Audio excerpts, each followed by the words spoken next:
మిత్రులారా నమస్తే. నేను మీ చిత్తలూరి. వెల్కమ్ బ్యాక్ టు మీ చిత్తలూరి పోయిటరీ ఛానల్. దాంట్లో భాగంగా మన హైకు కాలేజ్ అనే వాట్సాప్ గ్రూప్ ద్వారా ప్రతి వారం వారమే కాదు, వారంలో 2-3 సార్లు కూడా మనం హైకు పోటీలు నిర్వహించుకోవడం జరుగుతుంది. సో వాటి మీద నేను నా విశ్లేషణ అందజేస్తున్న విషయం కూడా మీ అందరికీ తెలిసిందే. గత వారం ఇచ్చినటువంటి అంశం పూల రేకులు అనే దాని మీద నేను వాటి ఫలితాలను తెలియజేస్తూ నా విశ్లేషణ అందిస్తున్నాను. మీకు ఈ ప్రోగ్రామ్ బాగా నచ్చింది అనుకుంటున్నాను. నచ్చినట్లయితే లైక్ చేయండి, షేర్ చేయండి, సబ్స్క్రైబ్ చేయండి నా ఛానల్. మర్చిపోవద్దు, because I want your support. సరే, పూల రేకులు అనే అంశం మీద టాప్ 3గా కొన్ని హైకులను ఎంచుకోవడం జరిగింది. కొన్ని స్థానాలకి టాప్ 2, టాప్ 3 స్థానాలకి 2 హైకులు కూడా నేను తీసుకోవడం జరిగింది. ఎందుకంటే బాగున్నప్పుడు దాన్ని మనం డినై చేయలేం కదా. సరే, మొదటిది వినండి. వికసించిన పూలన్నీ తోటమాలిని మర్చినట్టున్నాయి, నాన్న ఎక్కడా? వికసించిన పూలన్నీ తోటమాలిని మర్చినట్టున్నాయి, నాన్న ఎక్కడ? హరిరెడ్డి తిప్పాన గారు అంటారు. ఓహ్, ఎంత గొప్ప పోయం ఇది! వికసించిన పూలన్నీ తోటమాలిని మర్చినట్టున్నాయి. ఈ 2 వాక్యాలు మొదటిసారి చదివినప్పుడు ఒక అందమైన దృశ్యాన్ని సాధారణ వాక్యాల్లా తోస్తాయి. మనకు ఒక అందమైన దృశ్యాన్ని ఆవిష్కరిస్తున్నటువంటి సాధారణ వాక్యాల్లో తోస్తాయి. 3వ వాక్యం చదివిన తర్వాత ఓహ్, ఎంత గొప్పగా చెప్పాడు ఈ కవి అనిపిస్తుంది. మొదటి 2 లైన్లు అసంకల్పితంగానే తిరిగి చదువుతాం, మళ్ళీ చదువుతాం కాదు, మన చేత చదివిస్తాడు కవి. అప్పుడు బోధపడుతుంది అసలు విషయం. వికసించిన పూలల్లోంచి మరో కోణం స్ఫురిస్తుంది. ఇక్కడ పూలంటే పిల్లలని తెలుస్తుంది. అంతర్లోకాల్లో ఒక మెరుపు మెరుస్తుంది. తోటమాలి నాన్న అని కూడా స్ఫురణకొస్తుంది. పిల్లలు పూలలా వికసించాక, అంటే ప్రయోజకులయ్యాక నాన్నను మరిచిపోతారనే భావన ఒకానొక విషాదపుటలలా మన గుండెల్ని తాకి మెలిపెడుతుంది. ఇది కదా కవిత్వం. ఇట్లా కదా కవిత్వం పలకరించాలి, పలవరించాలి అనిపిస్తుంది. అసలు విషయాన్ని నేరుగా చెప్పకుండా చెప్పదలుచుకున్న విషయాన్ని బోధపడేలా చేయటమే కవిత్వానికి ఉండాల్సినటువంటి ప్రధాన లక్షణం. అది పట్టుకున్నాడు కవి ఇక్కడ. ఒక తోటను, తోటమాలి వికసింపచేసిన పూలని దృశ్యమానం చేస్తూనే మానవ సంబంధాల్లోని ఒకానొక విషాద వీచికను మనపై ప్రసరింపచేయటం ఈ కవిలోని గొప్పతనం. పిల్లలు పూలలా వికసించి పరిమళభరితమయ్యాక నాన్న అనే తోటమాలని నిర్లక్ష్యం చేస్తారు అనే ఎరుకను తెలియజేస్తూ మళ్ళీ మళ్ళీ రీరీడింగ్ చేయించే మంచి హైకు ఇది.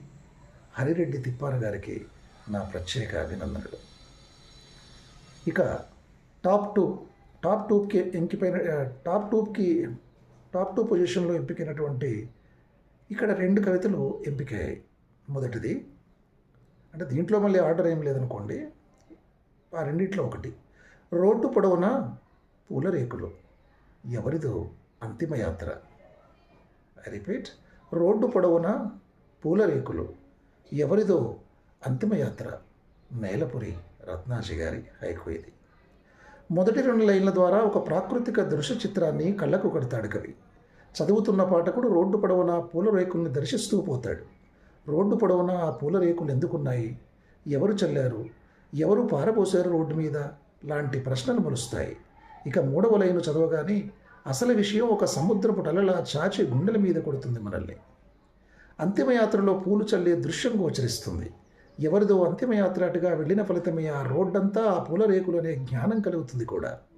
మొదటి 2 లైన్లలో మూర్త చిత్రాన్ని దృశ్యమానం చేస్తూ 3వ లైన్లో ఒక అమూర్త భావనని ఫెమిలరైజ్ చేస్తూ మన చేతనావస్థలోకి వాక్యగాలంతో లాక్కొచ్చి మన నది ఒడ్డున పడేస్తాడు ఈ కవి. 1 లేదా 2 మూర్త మరియు అమూర్త పద చిత్రాలను దృశ్యమానం చేయటం హైకుకు ఉండాల్సిన మరో ప్రధాన లక్షణం. దాన్ని హోల్డ్ చేశాడు ఈ కవి. సాధారణ వాక్యాల్లా కనిపించిన అసాధారణ దృశ్యాన్ని కళ్ళకు కట్టి మంచి ఇమేజరీ ఇచ్చినటువంటి పోయం ఇది. కవి నేలపురి రత్నాజీ గారికి నా అభినందనలు. ఇక టాప్ 2కే ఎంపికైన మరో కవిత. గాలిలో ఎగిరే పూల రేకులు, సీతాకోక చిలుకలు. గాలిలో ఎగిరే పూల రేకులు, సీతాకోక చిలుకలు. కంచి రవి గారి హైకు ఇది. మొదటి 2 లైన్లు చదవగానే గాలిలో ఎగిరే ఏమిటా పూల రేకులు అనే క్యూరియాసిటీని పాఠకుడి మెదడులో ప్రొపెల్ చేసి ఆలోచన అలల మధ్య విడిచిపెడతాడు ఈ కవి మనల్ని. జపాన్ వారి హైకు డిక్షన్లో ఒక క్యూరియాసిటీ క్రియేట్ చేయడాన్ని యూజన్ అంటారు. అట్లాంటి యూఫెమిరల్ సిచ్యుయేషన్ని సూచించటం కవి ప్రతిభకి తార్కాణంగా చెప్పుకోవచ్చు. ఇక మూడవ పాదములో మొదటి 2 లైన్లలో ఎస్టాబ్లిష్ చేసిన మిస్టరీని క్రాక్ చేస్తూ అసలు విషయాన్ని కళ్ళకు కట్టి ఆశ్చర్యానికి గురి చేస్తాడు కవి.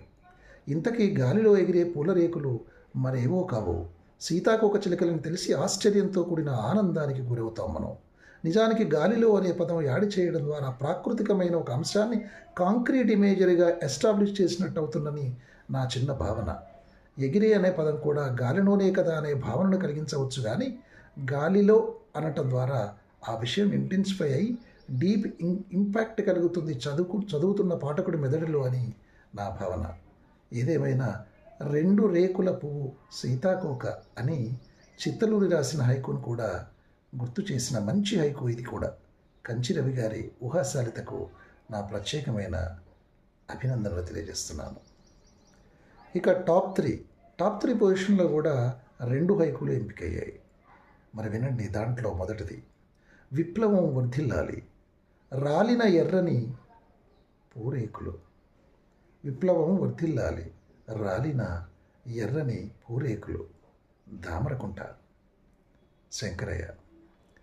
విప్లవం వర్ధిల్లాలి అనే పదం చదువుగానే నినాదము మన చెవులకు వినపడుతుంది, మన గుండెల్ని మెలిపెడుతుంది. ఇక 2వ లైను రాలిన ఎర్రని ఎరుపుదనమనే రంగు ద్వారా తను చూపదించుకున్న దృశ్యాన్ని స్ఫురింపచేస్తాడు ఈ కవి.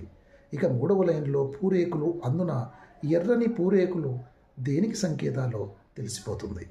ఎర్రని పూల రేకులు నేలరాలిన విప్లవ వీరులకు ప్రతీకగా వాడిన విషయం బోధపడుతుంది. మన సెన్సరీ ఆర్గాన్స్ని ప్రేరేపిస్తూ చెవులకు కళ్ళకు ఒక దృశ్యాన్ని పరిచయం చేస్తూ మనసును ట్రిగ్గర్ చేస్తాడు ఈ కవి. చాలా మంచి పోయం ఇది. ఇంత మంచి పోయాన్ని ఇచ్చిన దామరకుంట శంకరయ్య గారికి నా అభినందనలు. ఇక టాప్ 3లోనే మరో హైకు, పూరేకులు మరింత పరిమళించాయి సైనికుడి సమాధిపై. పూరేకులు మరింత పరిమళించాయి సైనికుడి సమాధిపై. నరేష్ చారి గారు రాసిన హైకు ఇది.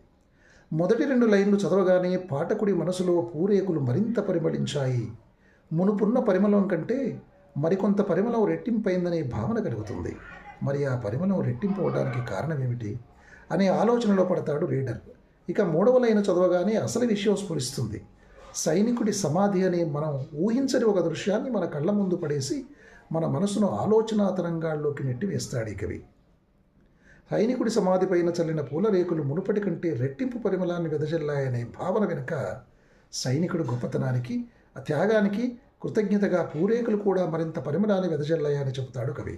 నిజానికి సైనికుడి పట్ల మనకు ఉండాల్సిన గౌరవాన్ని ఒక ప్రకృతి ముఖచిత్రంగా పూలరేకుల్లో మానవ స్వాభావిక లక్షణాన్ని ఆపాదించి చెప్పడం ఈ పోయంలో ఉన్న టెక్నిక్. దీన్నే ఇంగ్లీష్లో పర్సానిఫికేషన్ అంటారు. చనిపోయిన సైనికుడి సమాధిపై ఉంచిన పూలు రెట్టింపు పరిమళాన్ని ఇస్తున్నాయనే కవి ఊహా చిత్రం చాలా అద్భుతంగా దృశ్యాత్మకమై మనల్ని ఆలోచింపజేస్తుంది.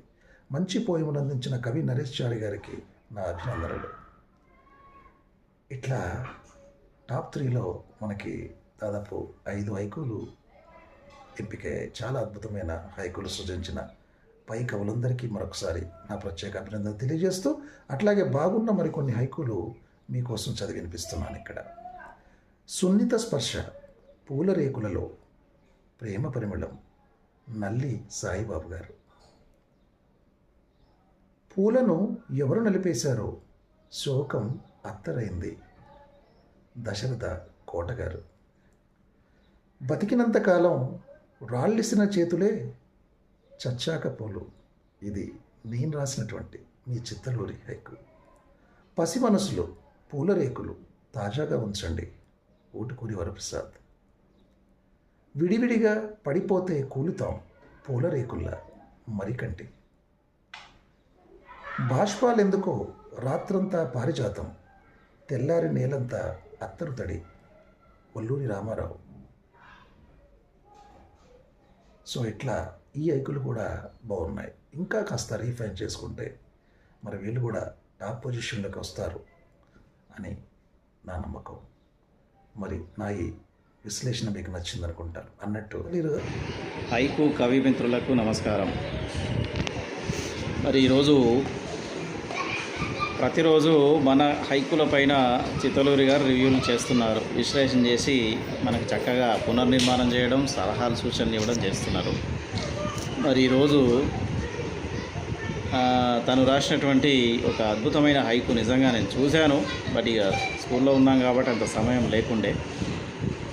పూల రేకులు ఊదాను, పూర్తి పేరు కనిపించింది సమాధి పలకపై. ఎంత అద్భుతమైన హైకు ఇది. అంటే మన బంధువులు ఎవరైనా వారి సమాధిని సందర్శించినప్పుడు కానీ, అటువైపు వెళ్ళినప్పుడు కానీ, ఇంకేదైనా సంఘటన జరిగినప్పుడు అటువైపు వెళ్ళినప్పుడు కానీ గమనిస్తుంటాం. చెత్త పేరుకొని ఉంటుంది, లేదంటే రీసెంట్గా ఏమైనా సంఘటన జరిగి ఉంటే వాటిపైన పూలు ఉంటాయి. అవన్నీ కదిలిస్తే కానీ అక్కడ ఎవరున్నారు, ఎవరి సమాధి అది, వారి పేరేంటి, వాళ్ళు ఎప్పుడు జననం ఎప్పుడు మరణం అనేది డీటెయిల్స్ కనిపిస్తుంటాయి. అది మొత్తం ఆ సమాధికి సంబంధించినటువంటి సిచ్యువేషను, ఆ పరిస్థితులన్నీ కూడా కళ్ళ ముందు ఒక్కసారే కనపడ్డాయి. ముఖ్యంగా ఆత్మీయులకు అలా జరిగింది అనేటువంటి ఆ ఊహ కనుక వస్తే నిజంగా కళ్ళ నుండి నీరు వచ్చేటువంటి పరిస్థితి.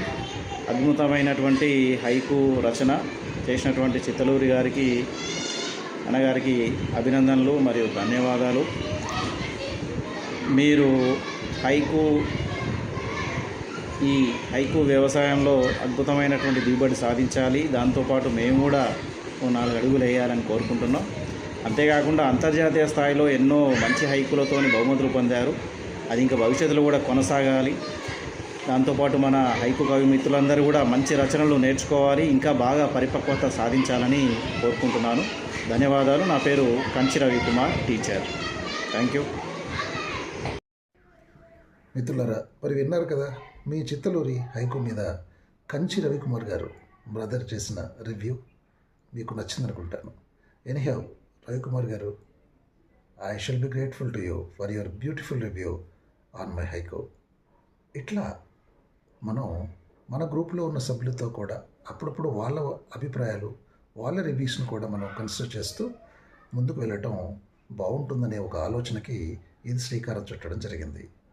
ఓకే, అందుకని గ్రూప్లో ఎవరైనా మరి నా హైకు గురించి నేనే రివ్యూ చేసుకోవడం కంటే మన మిత్రులు ఏమనుకుంటున్నారు అని వాళ్ళ వాయిస్లో వింటే ఎట్లా ఉంటుంది, వాళ్ళ రివ్యూని ప్రజెంట్ చేస్తే ఎట్లా ఉంటుంది అనే చిన్న ఆలోచనతోటి గ్రూప్లో ఒక చిన్న ఎగ్జాప్ట్ మన తిప్పాన హరిరెడ్డి గారు చిన్న కామెంట్ పెడితే దానికి వెంటనే స్పందించి కంచి రవి గారు మరి నా హైకు మీద అంత చక్కని రివ్యూ చేశారు. వారికి మరోసారి నా ప్రత్యేకమైనటువంటి అభినందనలు తెలియజేస్తున్నాం. ఇట్లాంటి మంచి మంచి ఎఫెక్టివ్ పాయింట్స్ తోటి మనం ఇంకా ముందుకు దూసుకెళ్దాం మన హైకు కాలేజీ. తద్వారా నా చిత్తలూరి పోయిటరీ అనే ఛానల్ని మీరందరూ బాగా లైక్ చేయాలి, షేర్ చేయాలి. మీ గ్రూపులో తప్పకుండా దాన్ని షేర్ చేయండి, సబ్స్క్రైబ్ చేయమని చెప్పండి మిత్రులకి. ఎందుకంటే ఇది ఒక మంచి డయాస్ మనందరికి కూడా, హైకు ప్రియులందరికీ కూడా, కవిత్వ ప్రియులందరికీ కూడా అనేది మీరు మన స్నేహితులందరికీ కూడా చెప్పాలి.